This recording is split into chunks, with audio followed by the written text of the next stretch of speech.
مولایا صلی وسلم دائما ابدا علی حبیبک خیر الخلق کلہم۔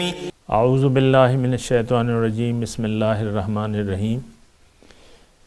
اللہم صلی علی سیدنا محمد معدن الجود والکرم وآلہ وسلم۔ سامعین و ناظرین اکرام، السلام علیکم ورحمۃ اللہ وبرکاتہ۔ تو بہرحال یہ ایک بات میں نے آپ کو کہہ دی کہ اللہ تعالیٰ سے ملاقات، اس کا دیدار، یہ جو ہے یہ روز قیامت تک یعنی موقوف ہے، اور روز قیامت جو ہے پھر اس کے بعد جو ہے وہ موجہ ہی موجہ ہیں، اور اللہ تعالیٰ کے بندے جو ہیں اللہ تعالیٰ کے دربار میں ہوں گے۔ اللہ تعالیٰ نے قرآن مجید میں فرمایا ہے کہ ان المتقین فی جنات و نہر فی مقعد صدق عند ملیک مقتدر۔ متقی جو ہیں وہ جنت باغات میں ہوں گے، نہریں ہوں گی، سچی بیٹھنے کی جگہ کہاں؟ رب کے حضور، رب کی عند ملیک، رب کے دربار میں۔ اب اس سے آپ اندازہ لگا سکتی ہیں، زیادہ تو ہم سوچ بھی نہیں سکتے، نہ ہمارے ذہن کام کرتا ہے، لیکن ملاقات کا وعدہ یوم آخرت کا ہے۔ دنیا سارے کا سارا امتحان ہے۔ دوسری بات، ایک سوال یہ بھی تھا کہ یعنی اگر ہم اللہ تعالیٰ کو اپنی منزل بنا لیتے ہیں تو اس کی ضروریات کیا ہوتی ہیں؟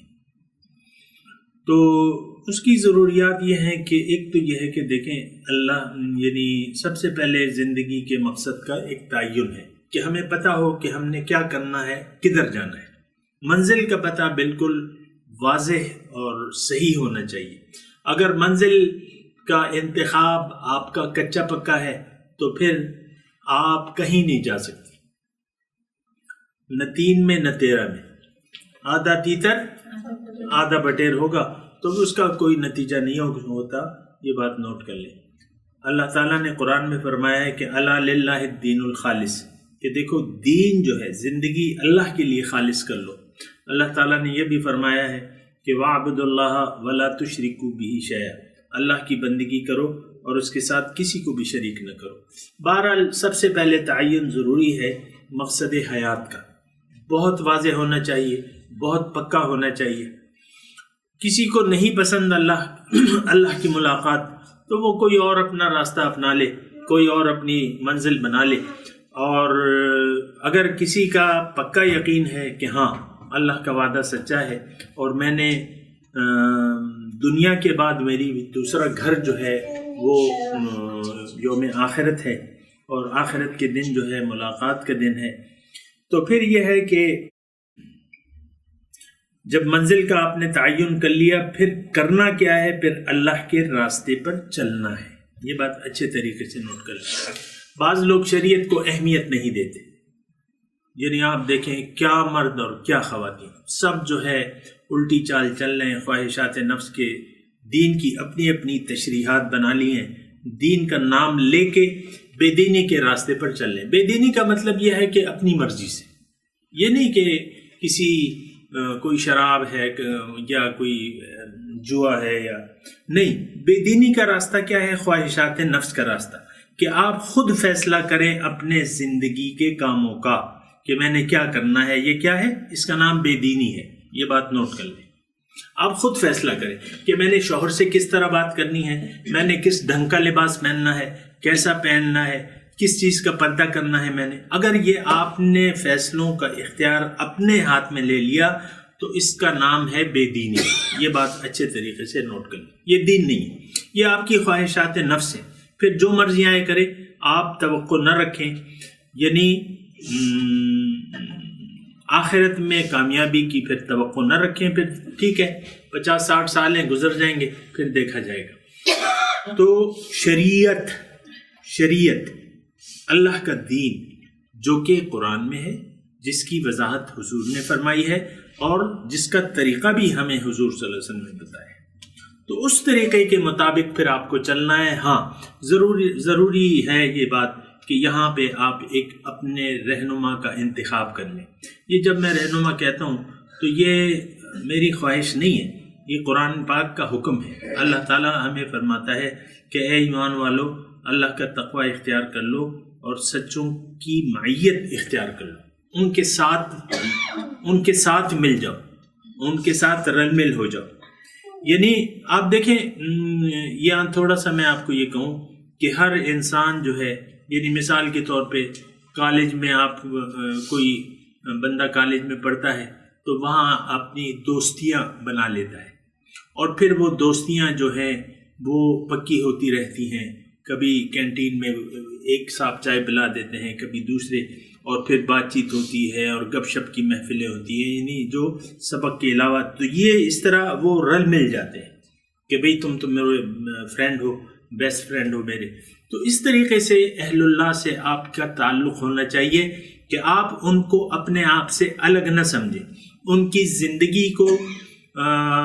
زندگی کو اپنا سمجھے. کیا مطلب؟ ان کو غیر نہ سمجھیں، ان سے تعلق بنائیں، ان کو اپنا سمجھیں. کیونکہ اللہ سے تعلق، انسان سے تعلق اگر آپ چاہتے ہیں، نہیں، اللہ سے اگر آپ تعلق چاہتے ہیں تو آپ کو انسان سے تعلق پیدا کرنا ہوگا. ان اللہ والوں کی محبت کو دل میں بٹھانا ہوگا، اللہ والوں سے محبت کرنی ہوگی اور اللہ والوں کے راستے پر چلنا ہوگا. اور یہ یعنی ایک ایسی بات ہے جو بالکل واضح ہونا چاہیے. اصل میں بعض اوقات یہ ہے کہ لوگ جو ہے دعویٰ تو کرتے ہیں کہ ہم اللہ ہماری منزل ہے، بیعت بھی کر لیتے ہیں، لیکن پھر ان سے وہ رہنمائی نہیں لیتے. ظاہر ہے کہ یہ تو دین ہے، دین کی رہنمائی کے لیے آپ کو رہنما چاہیے. اگر آپ ان سے رہنمائی نہیں لے رہے تو ٹھیک ہے، لیکن عام طور پہ ایسا ہوتا ہے کہ مقصود اللہ نہیں ہوتا، دنیا داری کے لیے لوگ بیعت کر لیتے ہیں اور پھر چل سو چل، اور معاملہ وہیں کا وہیں رہتا ہے جہاں سے چلا تھا. تو اللہ والوں کو کسی بھی اللہ والے سے اپنا تعلق قائم کر لیں، اس سے محبت بڑھائیں، کیونکہ اللہ سے محبت آپ نے کرنی ہے، اللہ کے رسول سے کرنی ہے. تو یہاں آج جو ہے ہمیں اس انسان سے محبت کرنی ہوگی. انسان کی محبت کے ذریعے ہم اللہ کی محبت کو پا سکتے ہیں. یہ بات نوٹ کر لیں، سمجھ میں نہ آئے تو پھر سوال کر لیے گا. انسان سے محبت یعنی حضور صلی اللہ علیہ وسلم فرماتے ہیں، اب دیکھیں محبت شدید تو صرف اللہ تعالیٰ سے ہوتی ہے، لیکن انسان کامل جو ہیں وہ حضور صلی اللہ علیہ وسلم کی ذات ہیں. وہ فرماتے ہیں کہ تم میں سے کوئی شخص مومن ہو نہیں سکتا جب تک میں اسے محبوب نہ ہو جاؤں، من والدہ و ولدہ والناس اجمعین. اس کی اپنی یعنی والدین سے اور اس کی اولاد سے اور تمام لوگوں سے زیادہ میں اسے محبوب نہ ہو جاؤں تو وہ اس کا ایمان کامل نہیں ہو سکتا. تو انسان کی محبت کے ذریعے آپ نے اللہ کی محبت کو پانا ہے. یہ نہیں ہو سکتا کہ آپ انسان کی محبت کو بیچ سے نکال لیں اور کہیں کہ مجھے تو اللہ تعالیٰ سے محبت ہے. ایسی بات نہیں ہو سکتی. تو بہرحال اب خلاصہ یہ ہے کہ اگر آپ نے اللہ تعالیٰ کو اپنی منزل بنا لیا، آخرت کو ترجیح دے دی دنیا پر، حضور صلی اللہ علیہ وسلم کی تعلیمات کو آپ نے اپنا رول ماڈل بنا لیا اور یہاں ایک رہنما کو مقرر کر لیا اپنی رہنمائی کے لیے، اب جو باقی ماندہ آپ زندگی گزاریں گی ظاہر ہے کہ وہ محتاط زندگی گزاریں گے، ایک احتیاط سے، ہر کام احتیاط سے کریں گی، ہر کام میں آپ کے للہیت ہوگی اور آپ کا جو سفر ہے وہ ٹھیک ٹھاک ہوتا رہے گا. اور اس کے بعد جو ہے یعنی ایک منزل ایسی آئی، یعنی آپ کا یہ سفر اب شروع ہو گیا ہے، اس میں کوئی شک و شبہ نہیں ہے، اور آپ کا سفر شروع ہو گیا ہے. اب جو شیخ کی ہدایات کے مطابق جو بھی زندگی آپ گزاریں گی، شریعت، ظاہر ہے کہ شیخ کا جب میں نام لیتا ہوں نا تو اس میں شیخ کا کام رہنمائی کا ہوتا ہے. اس کی رہنمائی کے مطابق اگر آپ زندگی گزاریں گی تو آپ اپنی منزل تک پہنچ جائیں گی. باقی کچھ تفصیلات ہیں تو وہ پھر اگلی نشست میں کر لیں گے. وآخر دعوانا ان الحمدللہ رب العالمین.